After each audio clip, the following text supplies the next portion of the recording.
Creative people రెండు రకాలుగా ఉంటారు.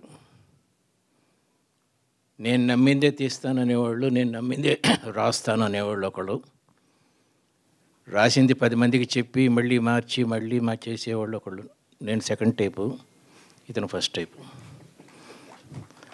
ఒక అక్షరం మార్చను, ఒక సీన్ మార్చను, నేను అనుకున్నదే తీస్తాను అని వచ్చాడు 2 years బ్యాక్ నా దగ్గరికి. మరి నా దగ్గరికి ఎందుకు వచ్చామని అడిగాను. ఎలాగో మార్చకపోతే కాస్త విని చెప్పండి అసలు తీయాలా వద్దా, ఎందుకంటే చాలా పెట్టుబడి పెడుతున్నాను అని చెప్పి, సరే స్టోరీ చెప్పన్నా.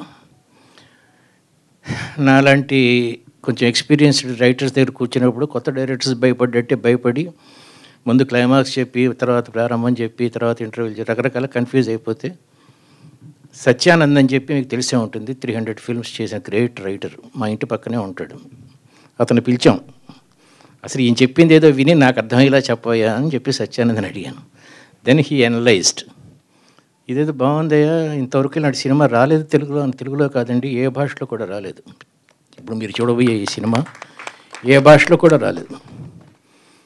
This is a conflict between amygdala and thalamus. Thalamus అంటే ఇక్కడ ఉంటుంది, ఎమిగ్డాలా అంటే బాదంకాయల్లా రెండు ఉంటాయి. ఇది ప్రతి మనిషిలోనూ కొంచెం సైకాలజీ చెప్తా, 5 minutes మాట్లాడచ్చు. ఎమిగ్డాలా 40%, థాలమస్ 60%, లేకపోతే ఇది 55, అది 45, ఇలా ప్రతి పర్సెంటేజెస్ ఉంటాయి.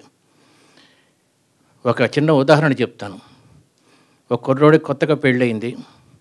ఆఫీస్ నుంచి ఇంటికి వచ్చే టైంకి ఆ అమ్మాయి 7 days అయింది, 8 days అయింది పెళ్ళయి. మల్లెపూలు పట్టుకొని తెల్లచీర కట్టుకొని నిలబడి ఉంది హాల్లో. వాడు చూడగానే ముందు గ్రీకు వీరుల్లా ఇలా నిలబడి, నేను చూస్తున్నది దేవకన్యనా, అప్సరసనా, నా భార్యనా, ఏమిటిది ఎగ్జైట్ అయిపోతాడు, ఎమిగ్డాలా ఓరియంటేషన్ ఉన్నవాడు. ఆ మరుసటి రోజు సాంబార్లో ఉప్పు వేయటం మర్చిపడితే లాగ్ కొడతాడు, ఎందుకు చేసుకున్నావు పెళ్ళి, సాంబార్లో ఉప్పు వేయటం రాదని చెప్పి. ఇది ఎమిగ్డాలా ఓరియంటేషన్. థాలమస్ ఓరియంటేషన్ వాడు మల్లెపూలు పెట్టుకొని తెల్లచీర కట్టుకున్న అమ్మాయిని హాల్లో చూసి, మల్లెపూలు ఈరోజు ఉంటాయి రేపు ఓడిపోతాయి, తెల్లచీర ఈరోజు ఉంటుంది రేపు మాసిపోతుంది. అలాగే మరుసటి రోజు సాంబార్లో ఉప్పు తక్కువ వేసింది, సాంబారు తింటే ఏమిటి, తినకపోతే ఏమిటి, ఉంటే ఏమిటి, ఉండకపోతే ఏమిటి. ప్రతి మనిషిలోనూ ఈ 2 కాన్ఫ్లిక్ట్స్ ఉంటాయి. ఈ సినిమా అదేనండి. ఫస్ట్ హాఫ్లో అతను దేన్ని పట్టించుకోడు, అసలు no emotions at all. Second హాఫ్లో ప్రతి విషయానికి ఎమోషన్ అయిపోతుంటాడు. 2 extremities. ఇలాంటి తీయాలంటే చాలా చాలా ధైర్యం ఉండాలండి. అయితే సూపర్ డూపర్ హిట్ అవుతుంది, లేకపోతే మామూలు హిట్ అవుతుంది. ఫెయిల్ అవ్వటం అనేది లేదు అసలు ఈ సినిమాకి. పోతే పెర్ఫార్మెన్స్లకు వస్తే the hero and heroine I have seen this part, they have done extraordinary. Particularly that song I loved it immensely well. Camera work చాలా బాగుంది, చాలా గట్స్తో తీశాడు. అనుకున్న బడ్జెట్కి 2 రెట్లు ఎక్కువ బడ్జెట్తో తీశాడు.